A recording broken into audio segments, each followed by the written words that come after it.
What's the date today? We are here on the 9th day of September on a warm day in beautiful Los Angeles. Global warming, of course, is causing that warmth. Thank you, Al Gore. And we're about to hear a persuasive speech from Kent. Film speech from Kent. Sorry. Yeah. Film speech. Alright, so hi, I'm Kent. Hi, Kent. Okay, so the point of a magic trick is not the content, whatever that may be, but the ingenuity of its deceit and the skill of its execution. This quote by A.O. Scott from the New York Times is about a magic trick is actually referring to my personal favorite movie, The Prestige. The Prestige is a movie about two rival magicians played by Christian Bale and Hugh Jackman.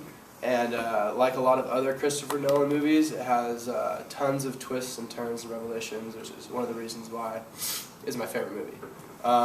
So this movie, The Prestige, it made me feel, it made me feel horrified, it made me feel shocked, and lastly, it made me feel gratified. So first, this movie made me feel horrified. Not only does their rivalry just get more and more out of hand throughout the movie, which is partially why I felt horrified by it, as they begin to do things that are completely out of control, like try and shoot each other's hands off, things like that. So that made me feel horrified, but specifically there's one incident near the beginning of the movie that really stood out. So Hugh Jackman and Christian Bale are working together at this point, and there's a magic trick they're performing in front of a live audience. And it's an underwater escape scene, and it's Hugh Jackman's wife that performs it, and then there's a mistake where Christian Bale ties a different kind of knot, and basically she's unable to escape, and unfortunately she drowns in front of a live audience. So obviously this is horrifying because there was a death during a magic trick, completely unnecessary, and tons of people saw it. But I can personally relate to this because of something that happened to my family. When I was super young, my 4-year-old cousin at the time passed away from a car accident. I was really young, so it didn't affect me as much. But obviously, this was something that devastated my whole family. It took a long time to get through. So on that level, I was able to relate to this scene for The Prestige. Secondly, or actually, I'm going to explain the second and third emotions together, kind of. So the next two emotions I felt were shock and then gratification, which immediately followed. So sorry to ruin the film if you haven't seen it, but I kind of have to just because that's the scenes that made me feel emotional in this movie. So first, I was shocked. I was shocked when Hugh Jackman shows up and visits Christian Bale in jail, and Christian Bale is the one in jail. And the whole time, Hugh Jackman is supposed to have been dead. So obviously that's a huge shock. He's revealed to be alive, while Christian Bale is in jail for the murder of his former friend. Next, the very following scene, and one final twist, Christian Bale shows up at Hugh Jackman's warehouse and tells him that he's had a twin brother, and it basically ends up killing Hugh Jackman. Sorry to everyone, but that's what happens. And that made me feel super gratified. Partially because I'm a huge Christian Bale fan, I just love that guy as an actor, but also because of something that I can relate to in high school. I was part of a very intense rivalry that kind of mirrors the way this went in terms of shock and gratification. So my high school rugby team's huge rival was a high school called Xavier High School in New York. Cross nation, I'm from California, so it was I don't know, just every year we would either fly out there or they would fly to us and play in a game. And this was my junior season. And they were flying out to us. At the time, they were ranked 3rd in the nation. But since we were at home, it was during our spring break, we were just as a team, overly confident and thought that no matter what happened, we couldn't lose. And then of course, we were shocked and ended up playing the worst game of the season, and we got absolutely destroyed by them. So that was what was shocking. That was the shock in me that I can relate to. And then later in the season, just like how Christian Bale was able to get his revenge, we got a chance to play them again in the playoffs, and thankfully the exact opposite happened. We were able to win after they had beaten us on our home field. So getting the gratification of beating the team that earlier shocked us at our own home field is what made me able to relate to The Prestige. So, in conclusion, I've shown you three ways, or three emotions that the Prestige has made me feel.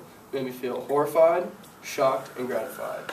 Lastly, just like a magic trick, as A.O. Scott said, the Prestige relies on its ingenuity of its conceit and the skill of its execution to make it such a good film. Thank you. Thank you.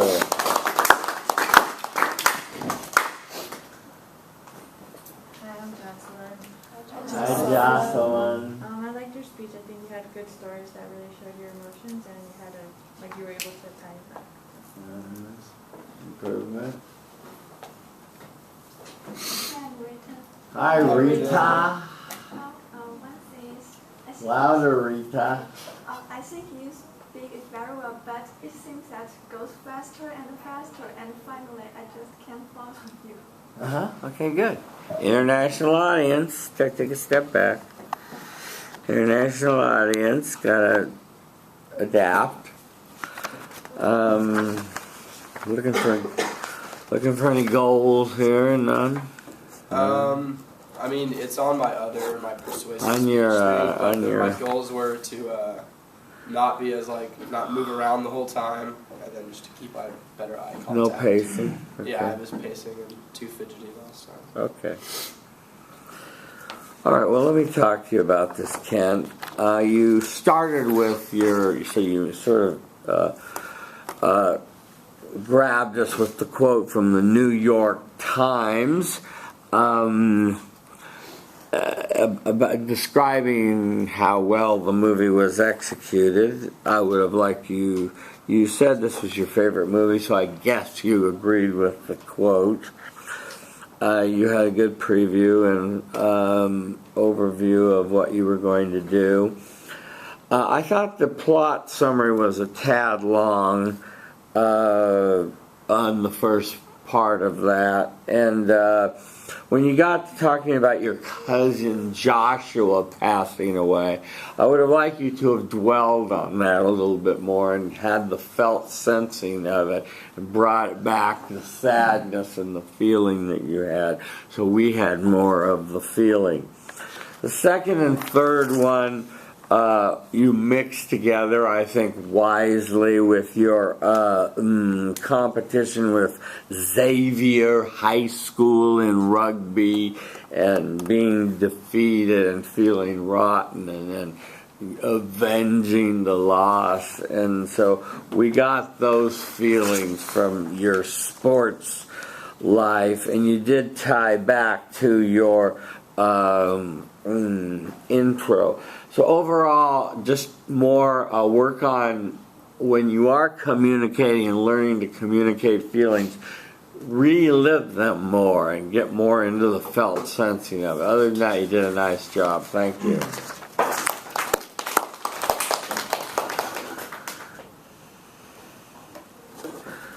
Okay, let's hear from Alejandra Reyes.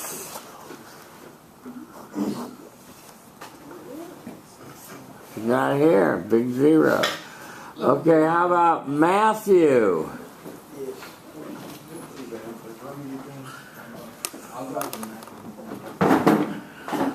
How about, is Chandler Massey here? Good job. Okay. He went on to greener pastures. He left us in the dust. A step forward, please.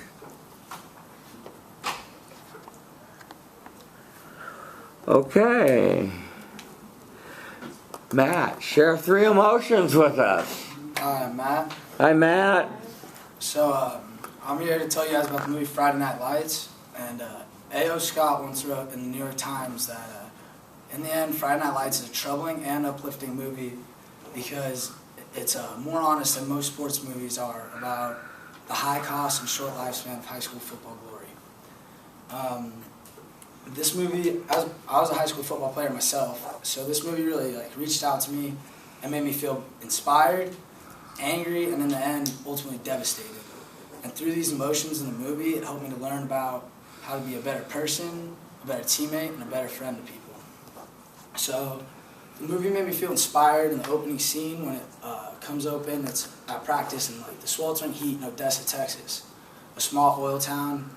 The players are out there working hard until they drop. They're passing out from exhaustion, and they're just putting everything they have out there because they have the weight of the town on their shoulders. They're trying to win the state championship and bring it back to their town because that's all they really have down there. I related this with my practices in the summer, the two-a-days. We'd have to wake up at 5:30 in the morning, and we'd have to go to practice for 2 hours, start at 6 to 8. We'd leave and have to return at 4 to 6, and we'd have film afterwards. And this inspirational work ethic really rubbed off with me from the movie and in my high school experience. Next, the movie really angered me when their star running back gets injured. He's out on a run to the right, sweep, gets tackled by 2 linebackers, and blows out his knee. This really related to me in high school because after the play, the 2 linebackers from Midland Lee look up and they high-five and smile as he's carried off the field. My second game of the senior year, my wide receiver went down, got hit late on a play, blew out his ACL, MCL, and PCL. And we looked up to see the other team, Olathe, one of our big rivals back home, just high-five each other, smiling as my friend's football career was done, right there under the lights that night. They never stepped on a football field again, and they were smiling about it and laughing about it and having a good time. So, I mean, every time I watch the movie, that scene with Boobie Miles blowing out his knee always invokes anger in me. And then the third emotion that I felt was devastation. So after watching that whole season go through, in the end, Odessa gets all the way to the state championship in Texas against all odds, and they face East.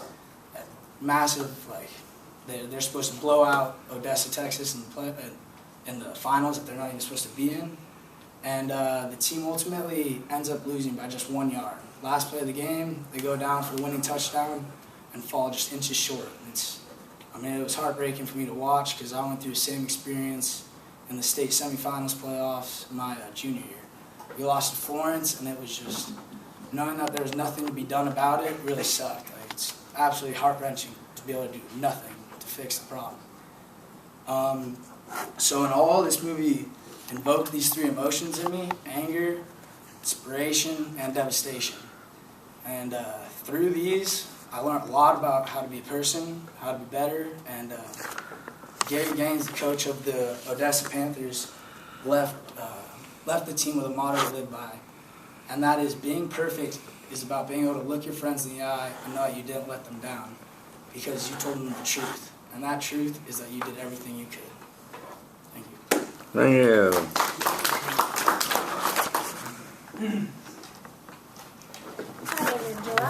Hi, Angela. Hi, Angela. I really love your speech. Your speech is well organized, and your personal stories connect with the film, which shows your emotion really better. Thank you, Angela. Improvement. And Linda. What's your name? Linda. Linda. Hi, Linda. I think you did a good job, but I think you can put more emotion into your speech. I hear you. You have 3 emotion, anger, but I can feel the emotion. Yeah. Thank you. Okay, good. Yeah. Those are good thoughts. Well, you kind of started with a quote from the New York Times critic. It's helpful to give the year, Friday Night Lights. It's more honest than any other film. Don't do the steepling that's trying to show superiority. Just let your hands be by your side when you're talking to people. So if you're going to start with the quote, and I love the quote you ended with, somehow still make a reference to this honest football movie by Scott really did inspire me, but more importantly, what the words of Coach Kane in the movie were what I want to leave you with, and so that would be a fine tie back. I kind of will mirror a little bit of what Linda was saying to you about the emotions being a little bit not being crystallized really clearly, and it wasn't clear to me on your first story what emotion I was getting. I got anger, and I got the anger about the late hit. I would like you to have expressed tonight. I wanted to go over and deck those guys, and just I was really relive it and re-feel it, and because you said, well, every time I see the movie, I remember my anger, but re-feel it is more on the second one of losing in the semifinals. You were devastated, so nothing you could do about it. That was fine. And then inspired, and then your final quote was fine. You said, move 3 times during my speech, don't fidget with my hands, speak slowly and clearly. How'd it go? I mean, I was pretty monotonous, but for the most part, I think I moved 3 times. Yeah, try to move. When you watch yourself tonight on YouTube, you're going to see that you didn't move on your first emotion, but then move in your second and your third. And your hands were a little bit fine. And maybe everyone in the room didn't know what ML, MCL, ACL, and PCL means. So maybe just explain that these are parts of the body that are important and that were devastated and, were gone. But overall, you got the job done and you made a good effort at communicating your emotions. So thank you. Okay, let's hear from who's left. Does anybody else have a film speech? Yeah, let's do it. Can I do my persuasive speech first? Free country, people are dying in Iraq, and where else? Where else are people dying? Afghanistan? Just Iraq. Just Iraq? Fighting ISIS? ISIS, yeah. Nice. Okay, ISIS. Well, now you're really screwing me up, but just be aware tonight you're going to have to find your persuasive speech on the film speech. I mean, I could do film speech first if you prefer. Yeah, do your film speech first.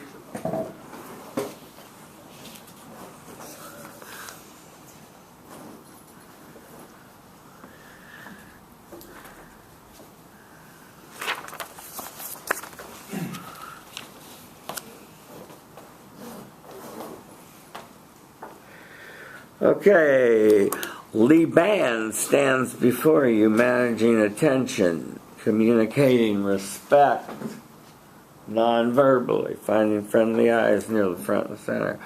You're swaying a little like this. Get your hands from behind your back. People think you have a gun back there. Say your name, feel the love, start your speech. Hi, my name is Lee Ban. Hi, Lee Band. Alright, well, today... Sorry, I have to get myself together. I haven't done speeches in a while. What do you call it? Usually when I watch movies, I just kind of watch it, and the only emotion that really, kind of comes out of me is just laughing, and, more of like watch action, comedy. But for my class, I took Southeast Asian 155. We actually had to watch Bollywood movies. The reason I took that class was it was a summer class, and I was told it was an easy class. We only had to watch 2 movies for the whole class. I was like, all right, 2 movies in class doesn't seem like a very hard, English subtitles. So we ended up watching this Bollywood movie, 3 hours long. First I was like, this is way too long. But after 3 hours, it's definitely now probably my top 10 favorite movies. It's called Kabhi Kush Kabhi Gum. And the reason why I like this movie, because the emotions it made me feel, it reminded me of a dark time in my past, made me feel alone, nostalgic, and hopeful at the same time. It kind of took me on a roller coaster of those emotions. The reason why I think that you guys would like this movie, it's because, it's all about family and unconditional love, and those are the things that are pretty much important to, I think, everyone in this room. The first emotion, the movie is pretty much about a kid who gets adopted by this rich family. He wants to marry this woman he loves who's poor, and the dad basically tells him he can't marry her because we only marry rich people, the rich girl that I want for you. So he runs away and ends up marrying the girl, and the dad disowns him. And so he says, leave my house, I never want to see you again. and this reminded me of a part of my life because I wasn't born here. I'm a Somali American. I was born in Somalia. I grew up in Kenya for about 5 years, and the last time I saw my mom was in 2000, so I didn't personally get to see my mom for the last 15 years. So when I was watching this movie, it kind of like, made me a little teary because, it just kind of, I understood where the main character Raj, how he felt having to leave his parents, and so that really kind of stuck with me. The second emotion that I felt was, nostalgic is because his little brother, before he gets disowned, is a fat little chubby kid who always kind of gets picked on. Everybody kind of made fun of him. And when the brother gets disowned, leaves, he goes to boarding school, and he comes back all fit. No one can recognize him. All the girls that used to know him are like, who's this attractive guy? And when I was younger, I was pretty much a chubby kid, and now I'm this attractive guy that no one can recognize. So I think that kind of reminded me a little bit of my past. The last emotion is, I guess, hopeful, because at the end of the movie, the younger brother goes all the way to London and brings his brother back, and he kind of gets the family back together. And it's just that the whole redemption, that even though like a family can go through all these times, they didn't even talk for 15 years, but then they picked it right back up as if, nothing can happen, and, hopefully when I do get to see my mom, in the next couple months, we can pick up right where we left off. So, the emotions that this movie has made me feel is, hopeful, a little bit alone, and nostalgic. There's no doubt, that I really enjoyed this movie, and I think that, a lot of you guys would too, because where I come from, males are not supposed to kind of show these types of emotions. So I think it was kind of interesting to kind of have a movie that kind of took me through these emotions, which I personally wouldn't kind of endeavor in. So that's pretty much it. Thank you very much. Levan. Hi everyone, I'm Carolyn. Hi, Carolyn. I liked how your speech, like you started your speech like in the beginning, like some trouble. That was just the beginning. But then when you started again, it was like really flowy and like very good like pickup. And also I liked how your stories really related to the stories that were in the movie. So it was really thank you. Totally on point. Improvement. Hi, I'm Alicia.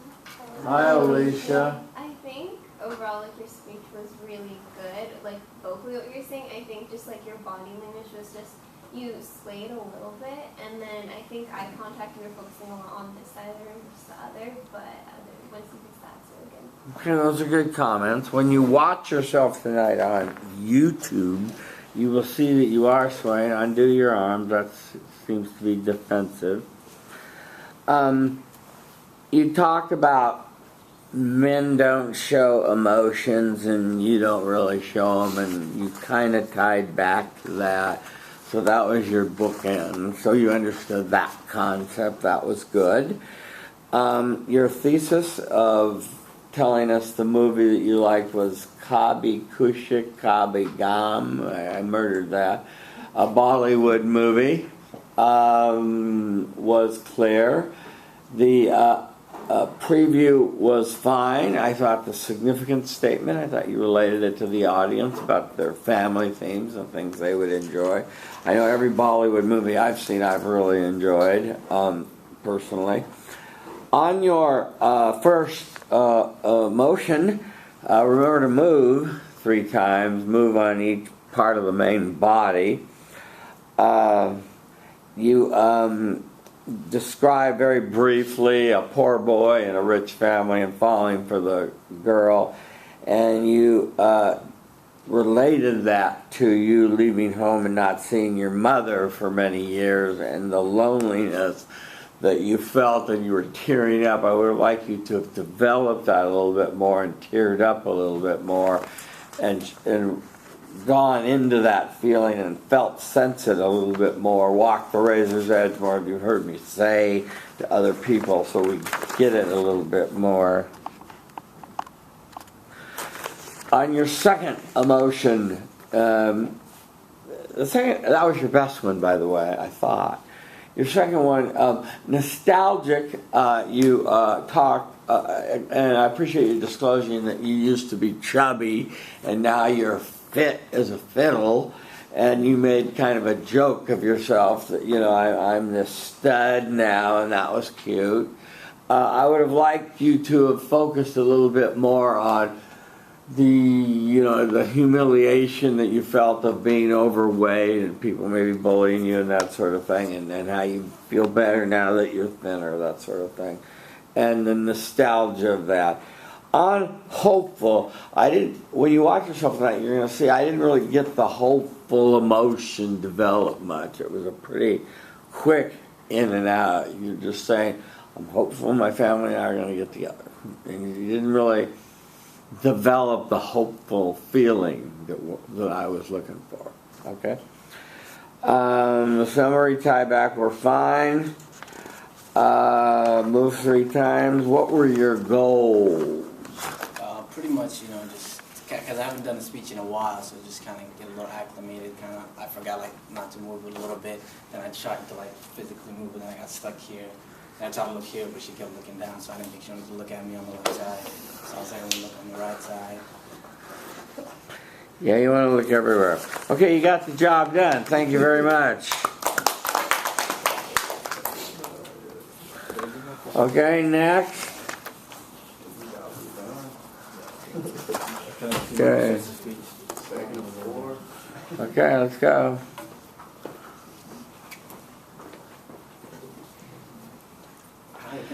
By the way, thank you everyone for staying for Lee Band's makeup speeches.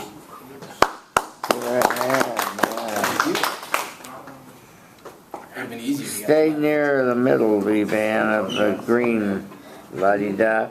Back up a step. Yeah. There you go. Okay. Okay. The band stands before you, managing attention, communicating respect, finding friendly eyes near the front and center, say your name, feel the love, start your speech. Children are our future. We hear that all the time. You know, children are our future. And going off of that, I'm going to tell you today a topic that's very dear to me, teacher tenure.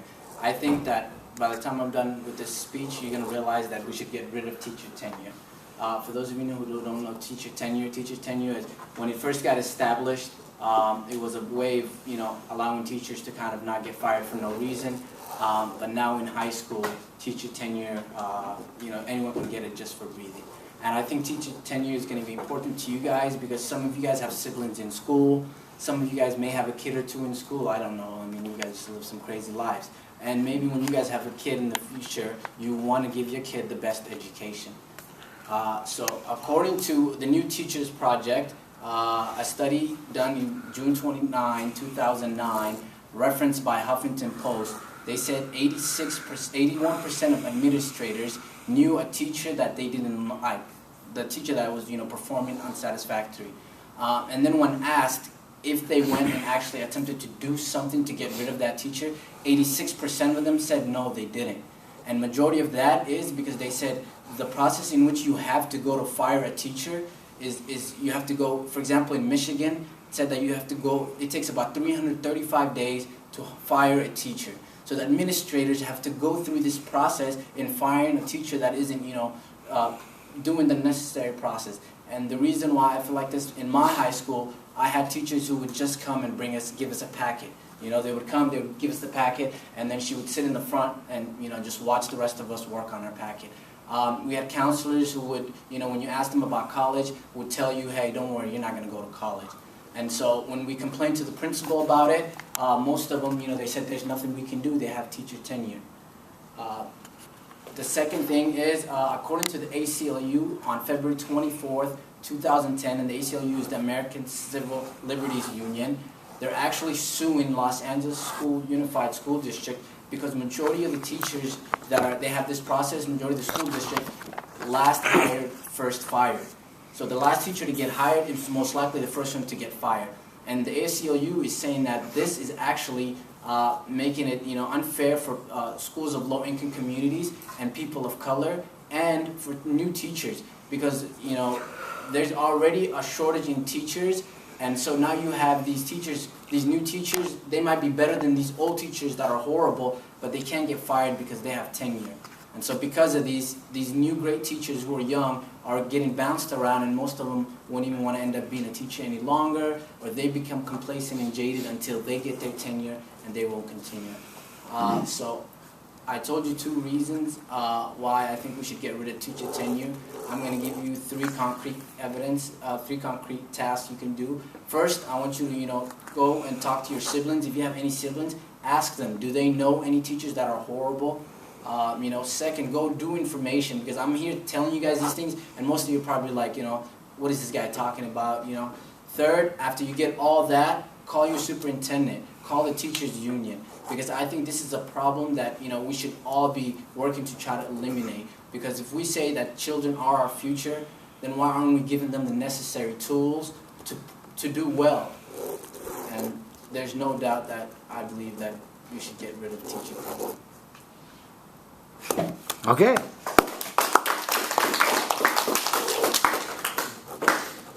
Okay, we're somewhere back here, yeah.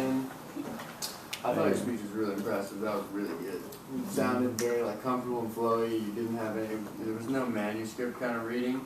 And then your first point when you called to your own life and you talked about teachers from your own life, definitely made the emotion way stronger. And then the second point when you defined ACLU for us, because I didn't know what that was, and then made that point much stronger too, drilled home. Okay, thank you. Was good too. Killed it. Improvement. I'm Matt. I'm Matt. I thought overall it was really good. Most informational speech so far. I learned a lot. Only thing was you might have swayed a little bit. You're still kind of swaying other than that. Yeah. Okay, well, gosh, a good topic. You started with a quote from Whitney Houston, which we didn't get tied back to. We didn't get a summary or conclusion or a tie back. So let's remember the schematic of good storytelling, a beginning, a middle, and an end. You need to build redundancy into your storytelling. You tell them what you're going to tell them, you tell them, and you tell them what you told them. You chose a good topic, K-12 teacher tenure. It's clearly a problem, and you made it significant to the class. That was good. You cited good research, and you cited the date of the study, and you cited the fact that most people know there are rotten teachers in there, and there's nothing they can do about it because of the teachers union and how long and how cumbersome the process takes. The second thing is you defined and used the ACLU to quote the concept of last hired, first fired, and its disparate impact on lower income schools. Perhaps one thing you need to flesh out a little bit is the assumption of your argument that younger teachers are necessarily greater or better teachers. Some would argue they need a little more seasoning and a mentor or experience. Yes, they're enthusiastic, no question about that. But the way it actually works is the experienced teachers get to choose their assignments, and they don't choose the low-income school. So they end up sticking the new inexperienced teachers in the low-income schools, and they're in way over their heads. Needed to have a summary, a conclusion, and a tie back to Whitney Houston quote to round out the speech. What were your goals? Just kind of going off the first speech, trying not to move too much. Yeah. I think that's why when I was focusing on that, I kind of forgot about the whole summary tie back. I did the kind of tie back a little earlier, when I was talking about how internal summary, right? Yeah. Yeah. So I think when I was trying to focus on two different things, and you kind of forget about the first thing. Okay, good. What was unexpected in this speech, in the level of the stickiness of it? I think just that, most of us here have a sibling or kind of, have had a bad teacher. So I think just that kind of coming out of that angle and just, trying to have people go back and talk to their siblings and find out if maybe their siblings have horrible teachers. Yeah. Okay, thank you very much. Okay, is our work done for the day? I mean, I got an intro speech if you want me to do it. An intro, self-introduction speech? No, you know the study buddy? That would be your own study, but that'd be yourself. Oh, yeah?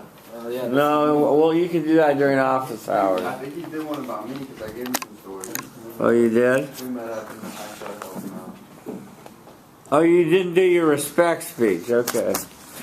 All right. Anybody else want to do a speech? Give yourself a round of applause. Our work is done. Thank you very much, everybody. And if you did a speech today, email me your self-evaluation. Thank you.